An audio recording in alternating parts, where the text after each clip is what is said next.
자, 다 함께 아멘으로 하나님을 예배하겠습니다. 할렐루야. 자, 오늘도 같은 말씀과 같은 은혜를 나누는 모든 예배자분들을 예수님의 이름으로 환영하고 축복합니다.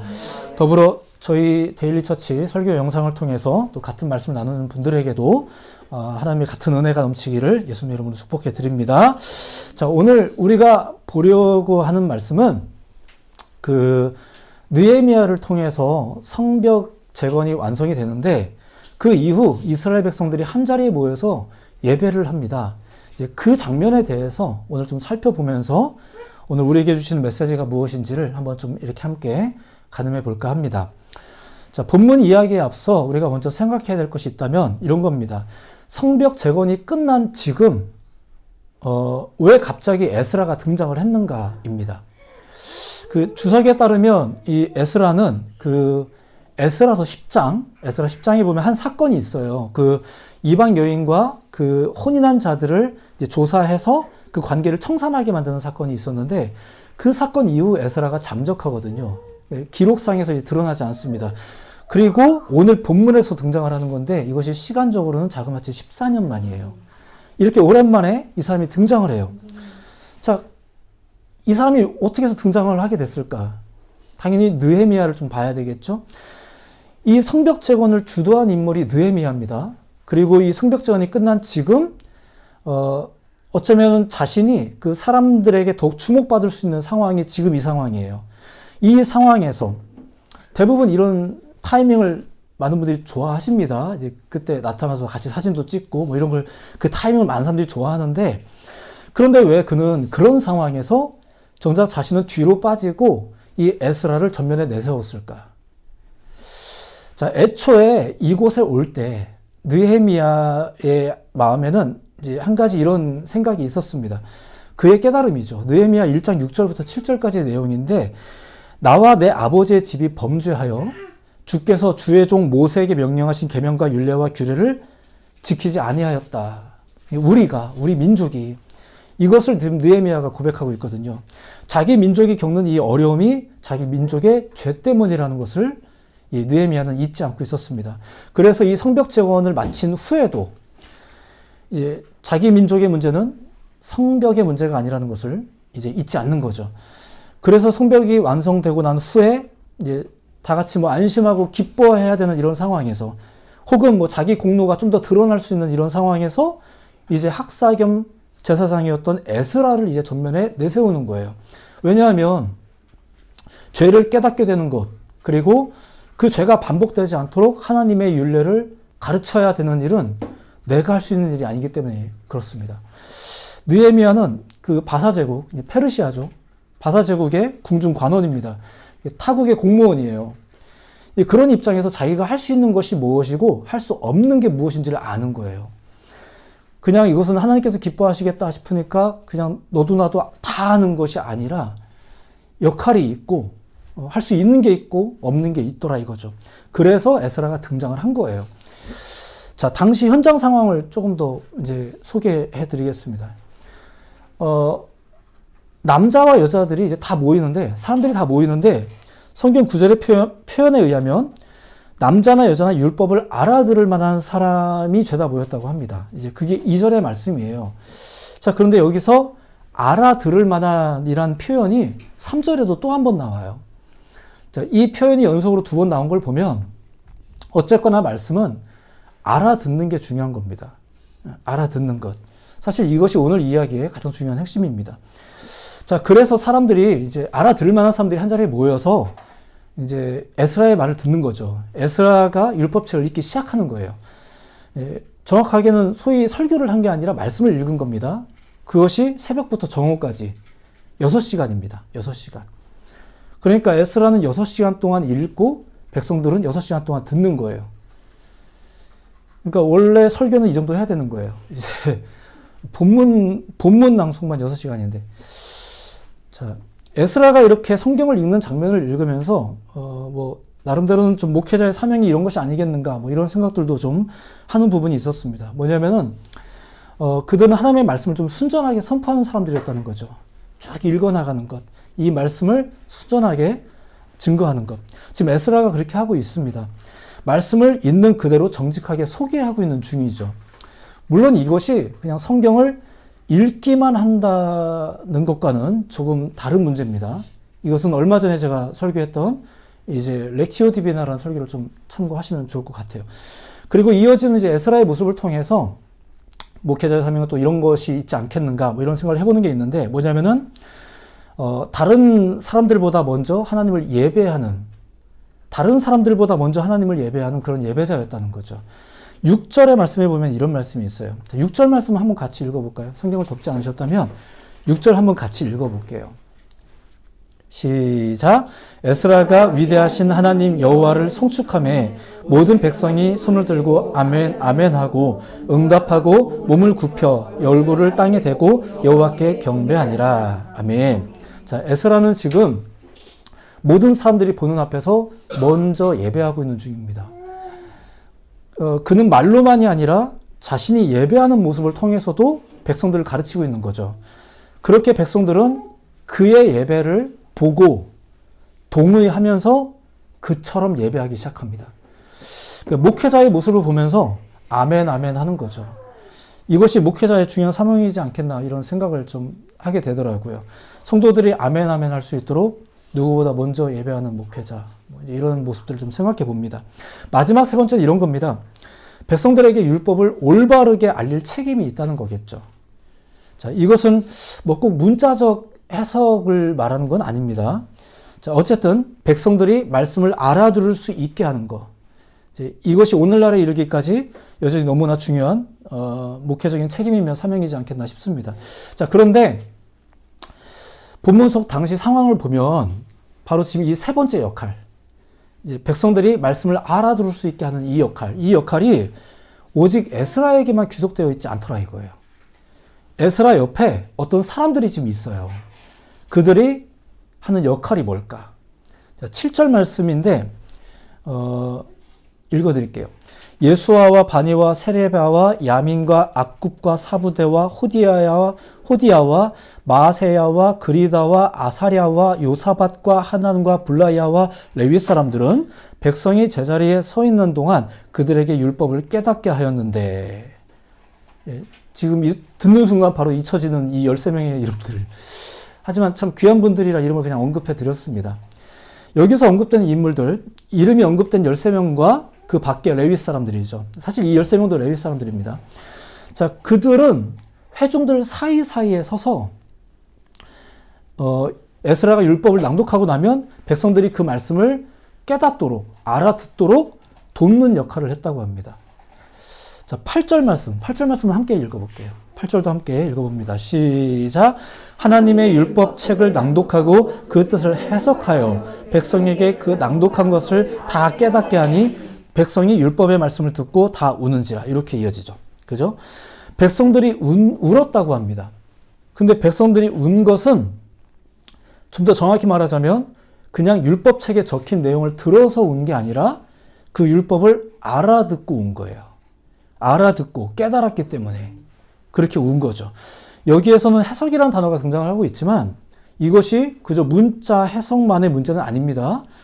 중요한 것은 저들이 알아들었다는 것이고 누군가는 그들에게 알아듣게 했다는 거죠.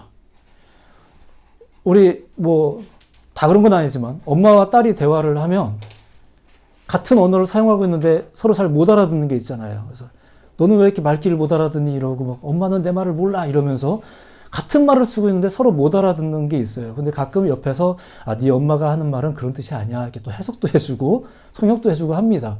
이런 게 있더라 말이에요. 그것이 반드시 언어의 문제는 아니에요. 본래 알아들을 만한 사람들이긴 하지만 어떤 해석, 어떤 사람들의 도움, 어떤 계기를 통해 올바르게 알아듣는 게 중요하죠. 저는 성경이 하나님의 말씀이기 때문에 그 자체가 가진 능력이 있다고 믿고 있어요. 그래서 그냥 본문 그대로를 읽기만 하는 것도 아주 중요하다고 믿고 있습니다. 그저 성경과 내가 만나는 거죠. 성경과 내가 만나는 시간을 갖는 거예요. 그래서 뜻을 잘 모르더라도 성경을 꾸준히 접하는 것, 이것은 굉장히 중요한 일이라고, 복된 일이라고 믿고 있습니다. 하지만 때로는 한 구절 한 구절을 가지고 몇 날 며칠을 고민하고 이제 집중할 때가 있어요. 그 의미를 올바르게 깨달아야 할 필요가 있기 때문에 그렇습니다. 왜냐하면 누군가에게 그 말씀을 알아듣도록 전해야 되니까. 제 직업이 그렇습니다. 이 말씀이 가진 참 의미가 무엇인지 아예 읽어본 적이 없는 분들에게는 처음부터 올바르게 알려드려야만 하고, 혹은 잘못 알고 계셨던 분들이 있다면 역시 바르게 수정해 드려야 될 필요가 있으니까. 자, 본문 상황에서 하나님의 말씀을 깨닫게 하기 위해서 누구보다 먼저 학사 겸 제사장이었던 에스라가 소개되지만, 더불어 그 옆에는 그 말씀을 알아들을 수 있도록 돕는 구별된 레위 사람들이 있더라는 것이죠. 자, 지금 이 상황에 대해서 좀 더 바르게 이해하려면 약간은 옛날 예정의 이야기고 좀 어려운 이야기일 수도 있겠지만 이스라엘의 포로 역사에 대해서 조금은 알아야 됩니다. 아주 간단하게 좀 소개를 해드리겠습니다. 이스라엘의 포로 역사가 본격적으로 시작된 것은 바벨론에 의해서입니다. 바벨론에 의해서. 바벨론이 애굽과 갈그미스 전투라는 싸움을 했던 적이 있는데, 그때 이스라엘이 덤으로 망합니다. 그때 이스라엘 백성들 중 많은 사람들이 바벨론의 포로로 잡혀가요. 소위 1차 포로기라고 부르는 게 그때입니다. 그게 이제 BC 605년입니다. 몰라도 됩니다. 아무튼 그냥 오래전이에요. 그리고 그때의 전쟁을 계기로 바벨론이 명실공히 고대 근동의 최강국으로 등극합니다. 자, 그 이후에도 두 번째, 세 번째, 괜히 바벨론에게 대들었다가 또 잡혀가는 일들이 이제 벌어지죠. 이제 이스라엘이 완전히 망하는 거예요. 완전히 망해버립니다. 그때가 BC 586년이고요. 그리고 참고로 이제 이스라엘이 그렇게 해서 사방으로 흩어졌다고 해서 바로 그때부터 소위 디아스포라라는 개념이 이제 등장합니다. 자, 그런데 이렇게 흩어졌던, 잡혀갔던 이스라엘이 이제 본토로 돌아가는 기회가 열립니다. 우리가 다 포괄해서 하나님의 은혜다라고 말하지만, 이제 국제 정세로 놓고 본다면 고대 근동의 패권이 바벨론에서 바사로 넘어간 거예요. 페르시아로 넘어간 거죠. 그러면서 이스라엘의 포로 귀환의 기회가 열린 거예요. 자, 그렇게 해서 첫 번째 포로 귀환이 열린 것은 처음 잡혀갔을 때로부터 70여 년이 지난 후였습니다. 그것도 이제 바로 이제 간 것이 아니라, 한 번에 다 끝난 것이 아니라 두 번, 세 번, 그러니까 포로 귀환도 세 번에 걸쳐서 진행이 됩니다. 그리고 우리가 알고 있는 이제 느헤미야의 성벽 재건이 바로 이 3차 포로 귀환을 통해서 있어진 겁니다. 자, 2차와 3차 때는 1차 때보다 인원이 많이 줄어요. 1차 때는 굉장히 많이들 본토로 돌아갔는데, 아마 본토에 대한 이제 갈망들이 있었던 것 같습니다. 전쟁도 경험하고 이런 슬픈 상처를 가지고 있다 보니까 빨리 통일됐으면 좋겠고, 그 이전에 광복됐으면 좋겠고, 이런 소망함들을 오늘날의 우리 젊은이들보다 예전에 우리 어르신들이 가지고 있는 느낌은 좀 더 강렬했겠죠. 그래서 1차 때는 굉장히 많은 사람들이 귀환을 했는데 2, 3차 때는 좀 인원이 줄었대요. 자, 어쨌거나 그렇게 이제 그들은 이제 돌아오게 됩니다. 근데 거기에는 여러 사람들이 이제 섞여 있겠죠. 상황도 마음도 많이 변해 있겠죠. 그렇게 세 번째로 느헤미야가 돌아와서 성벽을 재건한 겁니다. 그리고 사람들이 지금 이제 모여서 지금 예배하고 있는 중인 거죠. 지금 모여있는 이때가 언제냐면은 이스라엘 민족이 남의 나라에 포로로 잡혀갔었던 후, 처음 잡혀갔었던 후 161년이 지나서예요. 꽤 많은 시간이 지났죠. 마음도 바뀌고요. 사람들의 상태도 바뀌었을 거예요. 처음에는 그렇게 간절했던 분들이지만 이제 이 세대로 넘어가면서는 나름대로 이민자로 살면서 그냥 이 나라가 다 편하다, 이런 것도 있을 수도 있고 많은 것이 변했을 거예요. 그 중에서 하나 주목할 것이 있다면 뭐냐면 이런 거예요. 세계의 패권이 변할 정도의 이 기간 동안에 무엇보다도 그들이 사용 언어가 바뀌었다는 거죠. 사용 언어가 바뀝니다. 이스라엘 사람들은 본래 히브리어를 이제 사용했는데 점차 아람어를 이제 사용하는, 아람어가 이제 통용되기 시작했어요. 물론 여전히 히브리어를 사용하는 사람들도 많았겠지만 아무래도 언어가 좀 다양해지고 좀 혼잡해지게 되겠죠. 여러 주석을 찾아보니까 오늘 본문에서 에스라가 어떤 언어로 설교를 했다, 이런 내용은 사실 제가 못 찾았어요. 못 찾았는데, 근데 에스라가 이제 아론의 16대 손이라는 거, 그리고 레위 지파의 정통 제사장 가문이라는 걸 좀 생각해 본다면, 나름대로 그런 역사성을 생각해 본다면 그는 좀 자신들의 언어로 설교하지 않았겠는가, 이런 짐작을 해봅니다. 그리고 무엇보다 그가 낭송한 율법의 기록은 어떻겠는가, 이런 생각을 하게 되는 거죠. 자, 한편 그 설교를 듣는 사람들은 지금 어떻다고요? 전쟁을 직접 경험하면서 나라를 그리워하다가 아주 오랜만에 열정적으로 귀환한 1세대 멤버들도 이 자리에 있지만, 그렇지 않은 이민 2세대들도 지금 이 자리에 있는 거예요. 당장 느헤미야만 같아도 그가 페르시아에서 태어나서 거기서 성장한, 거기서 성공한 사람이에요. 그들은 아람어가 익숙한 세대죠. 필리핀에 있을 때 우리 젊은이들이 한글 학교를 다니는데도, 한국어를 하는데도 아무래도 한국에서 계속 사는 사람들하고는 언어가 좀 다르더라고요. 자, 그래서 이렇게 언어적인 면에서도 그렇지만 그 말씀을 알아들으려면 도움이 필요한 거예요. 그게 언어 문제만 그렇겠습니까? 오랜 세월이 지나다 보면 많은 것이 달라지죠. 언어뿐만 아니라 관심사도, 그리고 말씀을 대하는 자세도, 심지어는 예배를 드리는 형식도. 불과 몇십 년 전에는 교회 안에서 드럼을 안 쳤었거든요. 이렇게 많은 변화가 있거든요. 그리고 심지어 그 자리에 온갖 연령대의 사람들이 지금 다 한 자리에 모이는 중입니다. 뭐 이렇게 세대별로 나눠서 예배하는 것도 아니고 지금 한 자리에 다 있어요. 이러한 상황에서 에스라 목사님 혼자 열변을 토하는 것이 아니라 그 곁에는 조력자들이 있었다는 거죠. 무엇을 위해서 그들이 있었을까?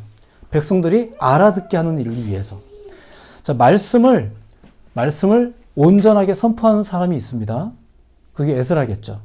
그리고 그 말씀의 의미를 제대로 알아들을 수 있도록 돕는 사람들이 있었다고 하는데, 그들이 바로 이 언급된 13명을 비롯한 레위 사람들입니다. 그들이 율법을 깨닫게 했다는 것은 율법을 그냥 문자적으로 해석했다는 것만이 아니라 백성들로 하여금 제대로 알아들을 수 있도록 도와줬다는 뜻이에요. 그러니까 백성들이 제대로 알아듣도록 이제 뭐 통역도 필요했겠죠. 히브리어를 아람어 느낌으로 묘사해 줄 필요도 있겠죠. 뭐 어려운 본문을 유치부 아이들에게 쉽게 전달하려면 뭐 손유이나 교보제가 필요할 수도 있고요. 조는 사람이 있으면 깨워줘야 될 필요도 있겠고요. 뭐 10대는 10대들에게, 20대는 20대에게 설교하는 뭐 방식이 좀 달라지기도 하겠죠. 중요한 것은 알아듣게 하려고 그렇게 하는 겁니다. 에스라 곁에는 그렇게 백성들이 하나님의 말씀을 알아들을 수 있도록 조력한 사람들이 있었습니다. 그리고 그들로 인해서 결국 백성들은 같은 말씀을 듣고 깨닫게 됩니다. 이게 중요합니다. 그리고 오늘 본문 상황으로 넘어가는 거예요. 같은 말씀을 깨닫고 넘어가죠. 이 말씀을 깨닫고 나니까 백성들이 어떻게 됐다고 합니까? 울었대요. 왜 이렇게 울었을까요? 알아들은 거죠. 알아들은 거예요. 자신들의 죄와 하나님의 은혜를 깨달은 거예요. 그러니까 알아들으면 회개할 수밖에 없고, 알아들으면 하나님께 감사할 수밖에 없어요. 자, 그런데 여기에 또 하나 재밌는 장면이 또 하나 나와요. 그게 뭐냐면은 느헤미야와 에스라, 그리고 앞서 소개했던 이 조력자들이 그렇게 울고 있는 백성들에게 이렇게 말했다고 합니다. 울지 마라. 오늘은 여호와의 성일이다. 이렇게 말했대요. 자, 느헤미야는 성벽 재건을 도운 이제 국가 공무원입니다. 그리고 에스라는 말씀을 선포하는 종교 지도자였죠. 그리고 백성을 가르치는 레위 사람들은 중앙에서 선포된 말씀을 이제 백성들이 알아듣도록 돕는 그런 조력자들이었습니다. 이 다양한 사람들이 지금 같은 목소리를 내고 있는 거죠. 뭐라고요? 울지 말라고. 이 날을 울지 말라고. 그리고 이 날이 지금 어떤 날이냐면은, 지금 실제로 이 날이 나팔절이었거든요. 근데 나팔절은 그 절기 자체가 기뻐하는 날입니다. 그러니까 그런 날 울면 안 되는 거죠. 이 절기에 대한 이해가 있다면 그날 울으면 안 되는 거예요. 아무리 뭔가 깨달아서, 아무리 뭔가 감정이 벅차올라서 은혜 받아서 막 울고 싶어도 이날은 울면 안 되는 거예요. 자기 감정이 하나님의 절기를 앞서면 안 되죠. 우리의 감정이 예배를 앞서면 안 돼요. 그것을 느헤미야가, 그리고 에스라가, 그리고 조력자들이 다 알고 있는 거죠. 그 절기에 대한 이해와 바른 신앙에 대한 이해를 가지고 동시에 같은 말들을 하는 거예요. 울지 말라고. 백성들에게 권하는 거죠. 대표로 이제 느헤미야가 이런 말을 합니다. 야, 맛있는 거 먹자. 울지 마라. 그리고 맛있는 거 먹자. 혹시 먹을 거 없는 사람들이 주변에 있어? 그럼 나눠 먹자. 이날은 같이 기뻐하자. 주님으로 인해 기뻐하는 것이 우리 신앙인들에게 힘이다. 이러면서 이제 막 독려합니다. 믿음의 사람들은 비록 통회할 만한 죄를 갖고 있더라도 계속해서 고뇌에 빠져 있으면 안 됩니다. 깔끔하게 회개하고 믿고 회개하고 다시 기뻐해야 됩니다. 기쁨은 하나님의 명령입니다. 기뻐하라라고 하셨습니다. 기쁘지도 않은데 어떻게 기뻐하나요? 하나님의 뜻대로 살겠다는 겁니까? 말겠다는 겁니까? 이제 그러니까 기뻐하는 건 순종입니다. 그래서 기쁨을 위해 노력해야 된다는 말이 좀 이상하게 들릴 수도 있겠지만 기뻐하셔야 됩니다. 자, 이렇게 이 나팔절 예배 현장은 같은 말씀으로 충만했고 같은 기쁨이 지금 넘치는 자리였습니다. 이런 일을 위해서 누군가는 선포를 하고 누군가는 알아듣도록 도와주고 또 누군가는 뒤에서 이 행정적인 지원을 지금 하고 있는 거죠. 절기와 말씀에 대한 같은 이해를 지금 다 가지고 있는 거예요. 이제 오늘 말씀을 정리하자면 이런 겁니다. 본문에 따르면 말씀을 전하는 것은 뭐 특별한 직제의 문제가 있는 건 사실이지만 그 말씀을 알아듣도록 하는 것은 한 사람에게 독점되어 있지 않습니다. 목사님이 설교를 잘해서만은 아닙니다. 이거 누군가의 문제만은 아닙니다. 사실은 때로는 옆에서 야, 아빠가 말한 건 그런 의미가 아니야. 야, 네 남자친구가 그런 의미로 말한 건 아닐 거야. 이렇게 말해주는 사람들이 필요한 거죠. 여러 조력자들이 서로 알아들을 수 있도록 하는 일에 참여하고 있다는 거예요. 무엇보다 그들로 인해서 지금 하나님의 말씀이 백성들 속 깊이 전달되고 있어요. 그냥 내가 생각할 때는 아빠가 말한 게 그런 의미가 아니야. 내가 지금 마음껏 해석을 하고 있는 중이 아니라 그 말씀에 참 의미를 전달하고 있는 거예요. 그리고 이 말씀이 지금 어떻게 전달되고 있냐면은 백성들이 각자 제자리에 서 있는 동안이라고 나와요. 7절 말씀에 보면 제자리에 서 있는 동안 율법을 깨닫게 되었다고 말합니다. 백성들이 자신들이 선 자리에서 자기들이 서 있는 자리에서 말씀을 깨닫고 있는 거죠. 그리고 그 선 자리에서 깨달을 수 있도록 돕고 있다는 거예요. 그렇게 결국 첫 번째는 어떤 일이 있나요? 모두가 같은 말씀을 듣게 돼요. 모두가 같은 말씀을 듣는 것. 모두가 같은 말씀을 듣는 것이 복된 일인 것을 믿으시기 바랍니다. 제가 아침마다 글을 쓰면서도 이 글을 매일같이 보내드리면서 어떤 마음으로 쓰냐면은 이것이 특정 회사에 글을 전하려는 게 아니라 혹은 뭐 제 해석을 전하려는 것이 아니라 오늘 이 글을 받아보는 사람들이 적어도 오늘 한 날 같은 본문을 읽고 있구나라는 생각을 가지면서 글을 쓰는 거예요. 같은 말씀을 듣는 것은 참 복된 일입니다. 자, 그렇게 깨달은 백성들을 향해서 뭐 어떻게 이어지나요? 계속된 가르침과 권면이 이어지죠. 여러 사람들이 같은 말로 권면하는 일이 지금 있는 거예요. 그러면서 신앙의 활력은 슬픔이 아니다, 기쁨이다라는 것을 이렇게 알려주죠. 서로 공유하는 거예요. 그렇게 두 번째, 모두가 같은 기쁨을 배우고 누리게 됩니다. 그러니까 예배를 통해, 하나님을 통해, 말씀을 통해 여러분들 가운데 기쁨이 있는 것은 너무 당연한 일인 것을 믿으시기 바랍니다. 기쁨이 있길 바랍니다. 자, 이것을 본문 12절에서 이제 이렇게 정리를 합니다. 이 12절을 함께 읽어봤으면 좋겠습니다. 12절 함께 읽어봅니다. 시작. 모든 백성이 곧 가서 먹고 마시며 나누어 주고 크게 즐거워하니 이는 그들이 그 읽어 들려준 말을 밝히 알미라. 아멘. 자, 그냥 괜한 표현일 수도 있겠지만 나름대로 정리해서 하나하나 강조해서 종합해서 설명하자면 이렇습니다. 그 읽어 들려준 말을 자기들이 선 자리에서 깨닫고 그 다음에 어떻게 했다고 말합니까? 모든 백성이 곧 가서 이제 간 거예요. 어디로 갔겠어요? 여러분들의 삶의 현장으로 간 거죠. 가서 그 듣고 깨달은 걸 가지고 먹고 마시며 나누고 크게 즐거워하며 사는 거예요. 자, 오늘 우리는 한 분 하나님의 말씀을 지금 듣고 있습니다. 그리고 누군가는 바른 해석과 전달을 위해서 이제 노력을 합니다. 누군가는 이제 그 말씀을 듣고 이제 서로와 이웃에게 권면하고 나누기도 합니다. 다양한 방식으로 그렇게 할 수 있죠. 자, 그렇게 모두가 같은 말씀을 알아 참 기쁨을 누리는 것, 이게 하나님의 뜻이었습니다. 시편 53편 6절에는 이런 말씀이 있습니다. 하나님이 자기 백성의 포로된 것을 돌이키실 때에 야곱이 즐거워하며 이스라엘이 기뻐하리로다. 이것은 아주 계획된 것이고 하나님의 뜻이에요. 하나님의 구원 역사 앞에서 우리 믿음의 사람들이 그렇게 되어야 하는 거예요. 그런데 우리는 하나님의 구원 역사와 그 말씀을 들으면서도 깨닫기도 하면서도 때로는 그 슬픔에서 벗어나지 못하고 그 부끄러움에서 벗어나지 못하고 이 절기를 이해하기보다 나 자신의 고백에 매여서 하나님 앞에 참 영광을 돌리지 못하는, 참 기뻐하지 못하는 삶을 살고 있지는 않은지. 오늘의 설교는 너무 단순하게도 우리 예배를 제대로 드립시다라는 설교인 거예요. 이 예배를 통해서 하나님의 말씀이 온전하게 선포되어지는 일들을 위해 기도해 주시기 바랍니다.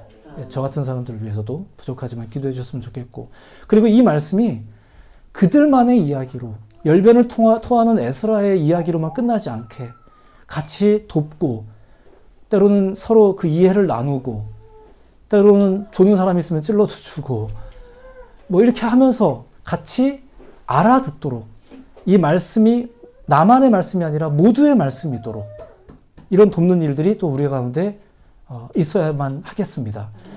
그리고 그러면서 우리가 이해하고 깨달은 바를 따라 그릇된 혹은 좀 잘못된 신앙의 정서를 가진 분들에게 권면하는 거죠. 많이 힘든 때인 건 맞지만 우리 기뻐하자, 감사하자, 더 많이 우리 믿고 힘을 내보자, 이렇게 말을 하는 사람들이 특별히 이 시대에 필요하지 않겠는가, 그런 생각을 합니다. 그저 말씀에 대한 그냥 좋은 해석, 그냥 아름다운 해석을 하려는 것이 아니라 본문의 이야기를 들려드리는 겁니다. 오늘 나와 있는 이 이야기를 통해서 어떻게 그들이 하나님의 말씀을 전했는지, 그리고 어떻게 그들이 하나님의 말씀을 만났는지, 그리고 그렇게 하나님의 말씀을 만나면서 무슨 일이 벌어졌는지, 지금 그걸 소개해드린 거예요. 오늘날의 우리의 예배를 통해서, 우리의 삶을 통해서 이런 일들이 가득하기를 축복해드립니다. 우리의 절기, 우리의 예배, 또 우리가 드리는 이런 모든 것들을 통해서 우리 모두에게 같은 말씀과 같은 기쁨이 선포됨을 믿으시기 바랍니다. 다만 못 알아들을 수는 있어요. 그래서 도움이 좀 필요하죠. 도움을 주며 살아야 되지만 또 도움을 받기도 해야 되는 거예요. 신약 시대로부터의 약속에 따르면 그런 도움과 교제는 이제 성령을 통한 역사로 이제 소개가 됩니다. 그러니까 성령이 개입하셔야 말씀을, 참 기쁨을 밝히 알게 되는 거죠. 자, 오늘 말씀을 통해서 우리가 어떻게 같은 말씀을 밝히 알고 또 같은 기쁨을 누리며 살아갈 수 있을지 영적인 지혜를 얻으시기를 바랍니다. 그 믿음으로 새로운 한 주를 살아가실 여러분에게 또 더 나아가 서로가 서로를 격려하며 권면하며 살아가는 그런 한 주가 되시길 바라며 예수님의 이름으로 축복해 드립니다. 기도하겠습니다.